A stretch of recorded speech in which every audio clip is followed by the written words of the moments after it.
Welcome back to A Story to Tell from the campus of Dixie State University. Today we're talking with Steve Horner. Did I pronounce that right? That's right. Pretty close? It's just like little Jack Horner sat in a corner. You were right on the mark. I'm impressed. You've got a real nursery rhyme fella here. Well, Steve, tell me about Because yourself. most people can't spell that name anymore.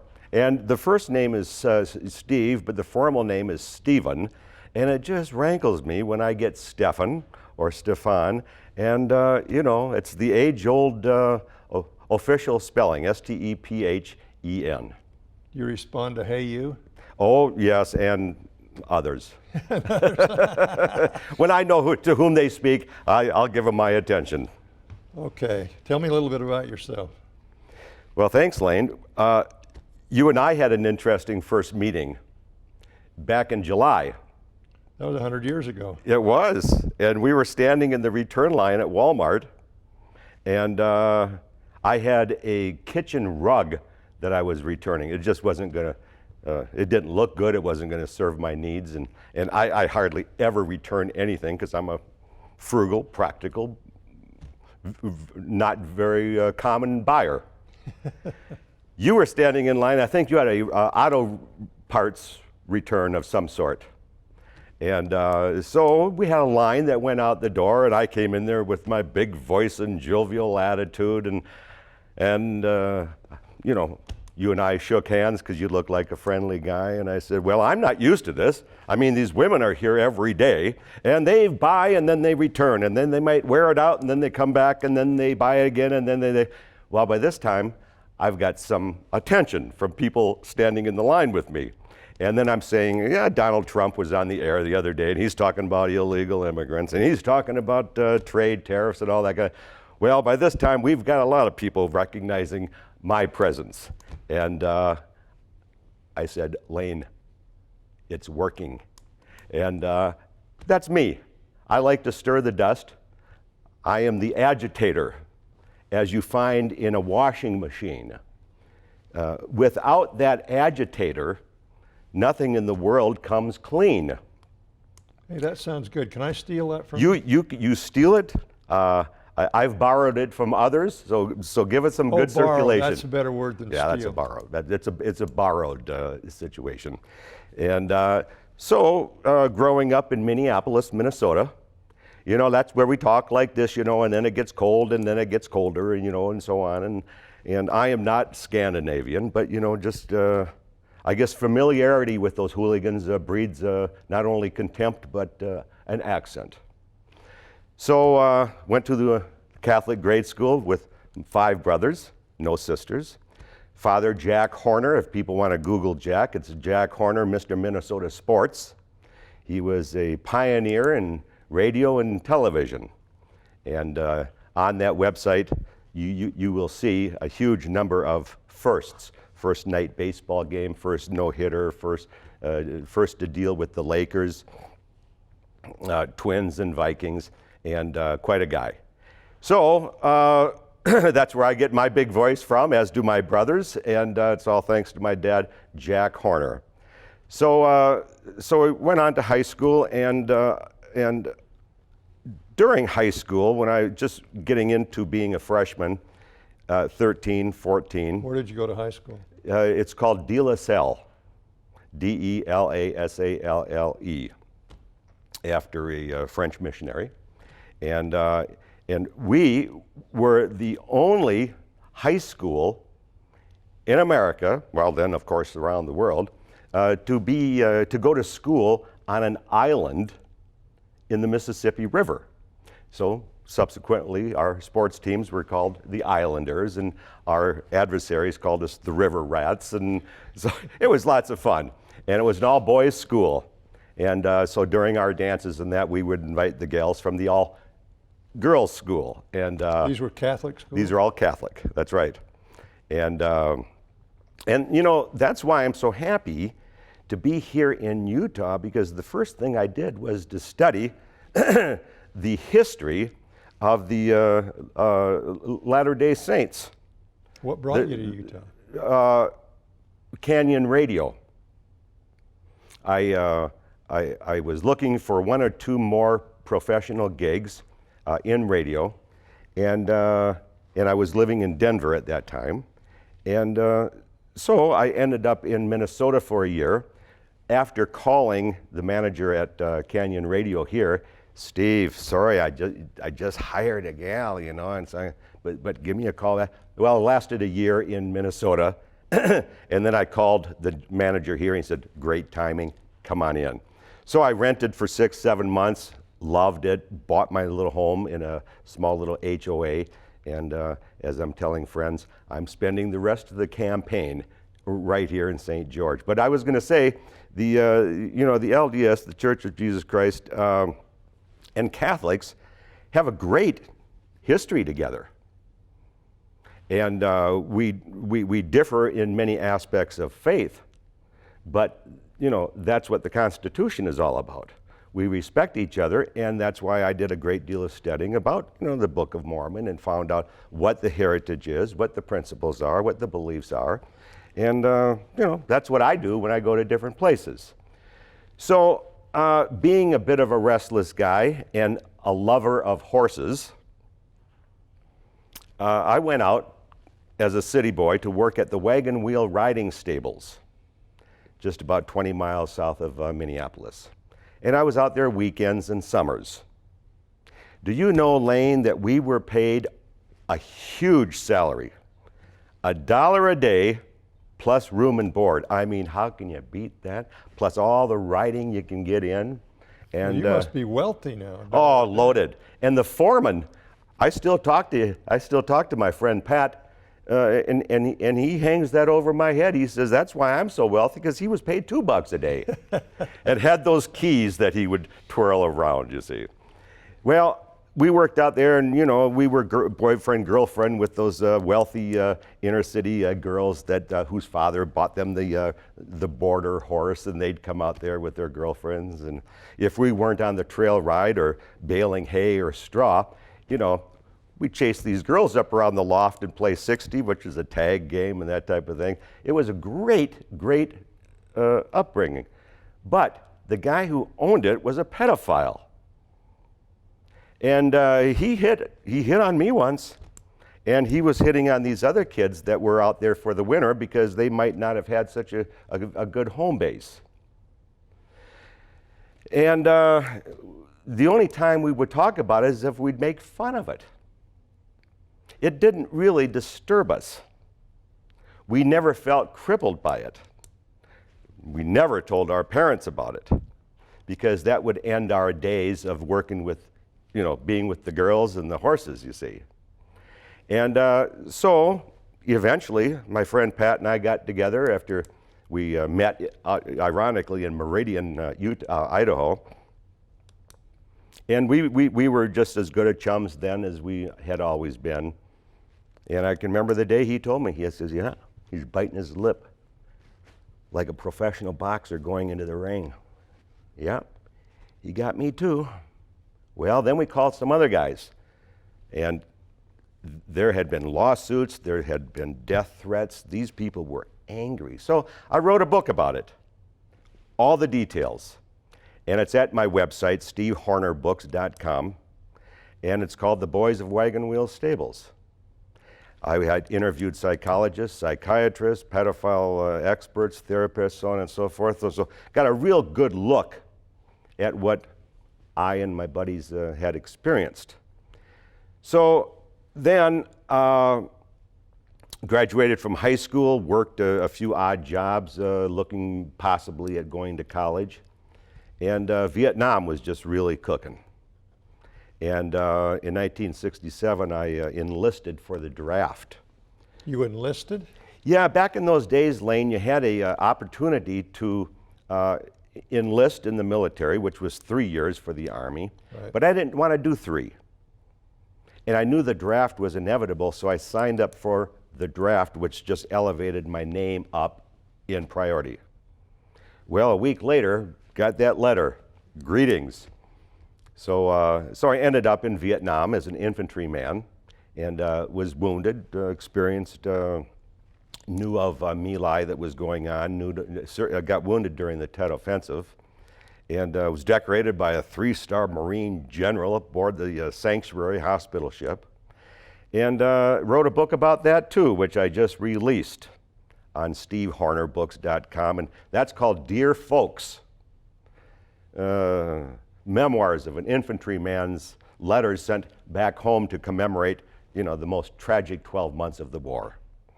And the Vietnam Veterans of America gave me a really glowing report, and that is called Dear Folks. So it's packed with commentary and issues that I have reflected on and found some resolve in my own mind. And, as an agitator, I felt that was my responsibility. Well, so after Vietnam and after the service, I worked a little bit getting the old head on straight, and I was up in Southern California where my brother was working as a general manager of a hot bar, and that was a fun year and a half. What is a hot bar? A lot of young ladies who come in from the beach or possibly tourism, or and sawdust on the floor and loud music and free peanuts, and it was a lot of fun, and so from there it was. From there, I went into Brown Institute Broadcasting because of my father's outstanding heritage and history with broadcasting. And so that got me behind the microphone and also in some sales. And where was this? Well, it was a number of places. My first job was Billings, Montana. And then I went to a little town called Oaks, North Dakota. And then Wilmer, Minnesota. And then Mankato, and I was with the Linder Farm Radio Network, and by this time I had gotten into promotions and sales and management. And so in Mankato, my wife Joyce felt that she didn't love me anymore. Well, that was rude of her. Oh, Joyce, is that rude? Why don't you just slug me over the head with a ball-peen hammer? How long have you been married? Almost 10 years. Did you have any children? Yes, two sons, and Paul and JJ. And I ended up with custody and wrote a book about that, Single Parenting from a Man's Point of View. And that's also at stevehornerbooks.com. So when people talk about single parenting, the war, pedophiles, I say, I wrote the book. So I was not going to give up my sons. This was 1984. We fought, we argued, we got lawyers. I found a lawyer in Mankato, and for $2,000, he got me off the hook and got my children. For $2,000? $2,000. That was a cut rate deal? Oh, boy. Well, the judge saw our sincerity. We didn't ask for any money. It's just that I'm a good dad. She's a good mom. Why do I get, gypped out of the love and admiration and being around my children? So I raised them for about 17 years, and they were going back and forth to Arizona, where she eventually went to, where she had gone to school. She was from Needles, California, and I met her while I was doing one of my broadcasting gigs in Billings. And so I thought it was a good marriage. I was enjoying it. Had the horses, the dog, the cat, the kids, little farm acreage out there outside of Wilmer, overlooking a nice dogleg lake, forested, snowmobiles, cross-country skiing, like a resort. Had a nice job at the radio station with the Linders. And so she threw this bombshell. Well, I ended up with the custody. She walked out, angry. Steve, I said, I got to get back to work. You wanted the kids, now you got them. So from there on, it was tumultuous. Babysitting, paying the mortgage, taking care of the house, all on my own. Well, I swung it. And I did it for 17 years, wrote the book on it. And so Lane, the tragic side of that is that I allowed them to go and visit their mother during 1 year of high school. JJ was maybe a sophomore, Paul was a senior, something like that. But just to go there and experience being in school with their mom. Because who doesn't love their mother? I wanted this, I wasn't doing this to be an ogre. It's just that I could see the frosting on the cake. It was that I was going to be denied my fatherhood. So Paul got into some crazy things out there. I think she was too lenient, probably maybe vindictive toward me. Because I had told her, I said, keep a tight rein on these boys. I want to keep them into church. I want to keep JJ into piano. I want Paul to, get into church, so on and so forth. Well, he came back, and at first he was lively, upbeat, and fun, and hi, Dad, love you, and everything, but then he changed. And 10 years came, and 20 years came, and he was convicted of selling opioids that he was smuggling in from Mexico. And he did 60 days in Joe Arpaio's Pink Undies tent city. I wrote the prosecutor before he was sentenced. Sir, if he screws up again, throw the book at him. But he's a good kid. He means well. I told him about the mother, told him about how it might have happened. Comes from good heritage, good stock, and church. So I get a call last September from JJ. He's kind of weepy. Paul's dead. He would have been 39 in November. They did the autopsy. I talked to the Maricopa County autopsy people. They were very sympathetic, very helpful. I got a whole list. He had ingested this rotten fentanyl along with the opioids. And, it was just a tragedy. And it's not as tough for me as it is for Joyce and for JJ because they were tight. To me, he was a lot of real harsh language. You like Donald Trump. You're a real pig. You're just, off the charts, And he knew my, conservative, practical, pragmatic lifestyle growing up. But the drugs screw up these kids. And It's terrible. so it's just terrible. So I'm thinking about writing a book about that now too. So what do? Pray, exercise, educate. It's what keeps me going. How long have you been in Utah? 9 years officially as of August 9th or 10th. And I just love it. I do a lot of day tripping from here, road hikes. I just came back from 4 days in Alaska. I had never been there. And so I went to Juneau. And I knew it was rainy. And my attitude was, well, I've just spent a summer in sunny, calm, clear, 105 degrees.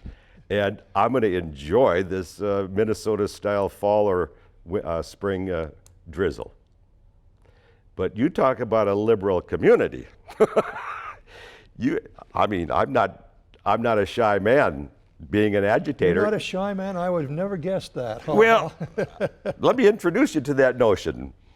And being an agitator, it's part of my responsibility, of course, you see. And so what I would tell some of these gals that I met, and just flirting around, maybe on the docks where these Carnival ships are coming in, and we might have a snack or something together, and then she maybe has some girlfriends, and very friendly people. The natives, locals, visitors, a huge number of state and federal employees there. This Huge. is in Alaska? Yeah, it's Juneau, and of course that's the capital. And then every day, 5,000 to 7,000 tourists get off these 4 or 5 big cruise ships. So they come in and buy everything they can get a hold of. So it's an interesting concept, but at the moment I suggested that I like Trump's pragmatism. I said, I think we got a real man in there for the first time, and I think he scares the daylights out of you. You such and such, you such and such. Over the top. some people talk about communication skills and how we should not be so coarse. I've heard Sometimes they're the most guilty. they are, and I think the people that profess love and justice and togetherness and free love, and I mean it's the same crowd as the free love. I think people should be a little more alarmed about their agenda than the people they attack, such as Donald Trump and so on. Because tyranny comes in full circle from the left and the right, and I think they spell tyranny, to tell you the truth. So. Well, I try to stay neutral, even though I do have strong opinions about almost everything. But I try to be calm and cool and accepting of other people up to a point, whichever side they're on. And there are uncomfortable situations on both sides of the aisle. There's no question about that. And it's unfortunate because I think they're in it for themselves quite often. And I don't think Trump's in it for himself, but I don't know. I don't think so either. I think he's a very pragmatic, hard-working. He's taking $1 a year as the president. Obviously, mistake. Well, he's going to be rich like you were with $1 a day. That's right.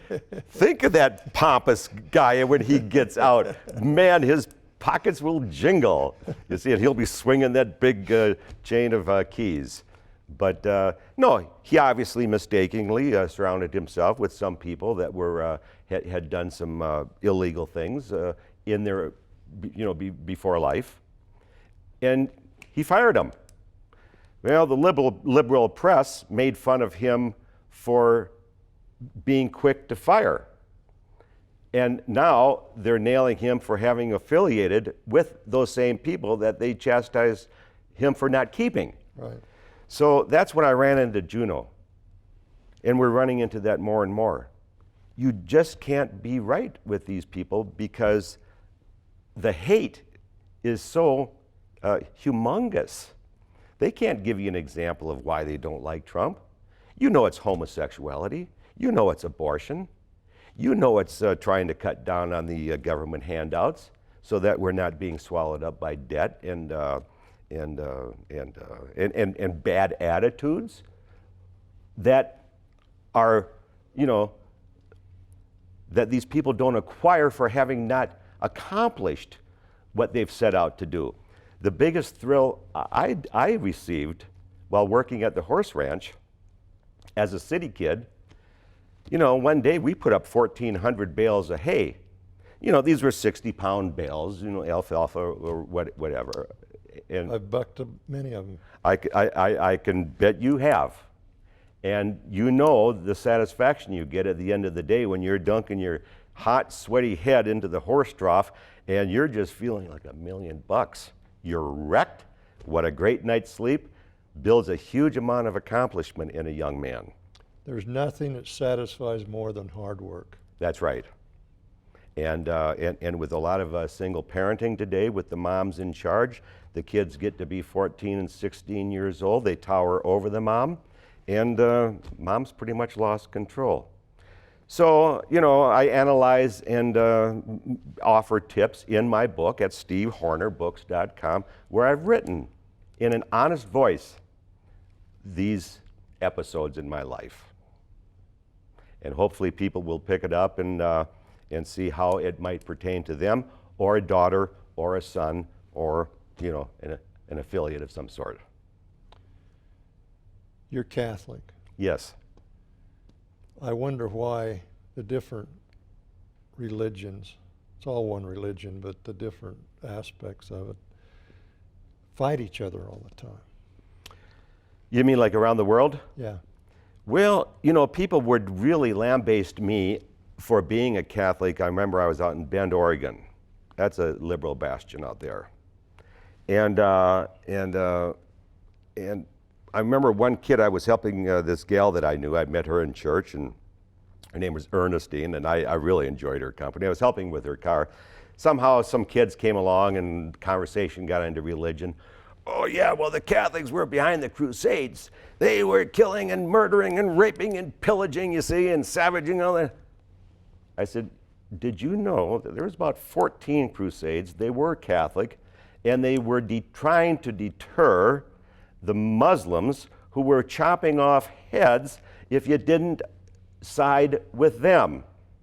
You know, the Ottoman Empire and all those names that we've heard so often, Constantinople and all this. So how do you don't take those people to the table and negotiate saying, you can't chop off heads if you don't get your way. You know, maybe we can divide the property evenly here because you don't feel like you're getting it, but that's not what they're after. They're after domination. Right. It's like Hitler. You couldn't have negotiated with Hitler. It's like the Japanese. People say, geez, we're just celebrating so many years from Hiroshima, and 100,000 people, bomb. Bad decision Truman had to make, but if we hadn't done it, it would have continued on, and maybe Japan would have won, and we would have been speaking Japanese today. Got a minute and a half left. What's your final words? Well, the final words is, gee, Lane, I'm encouraging people to be agitators. Because without agitators, as you see in that wash cycle in the washing machine, if you don't agitate, the clothes don't get clean. They just hang in dirty water limp. And that's apathy. If we get out, spill our guts to what we feel is truth and honesty and what will reap good rewards, like visiting with men like you, offering comment to the newspaper and the radio and your neighbors, being in charge of your kids without letting them be in charge. Those are great attributes, and they bring bigger rewards than any paycheck can ever offer you. Well, Steve, thanks for being with us. Thank you for inviting me. It was a real pleasure. It was fun meeting you, and then now we have this experience behind us. Great. This is Lane Ronno from the campus of Dixie State University. Thank you for being with us on A Story to Tell.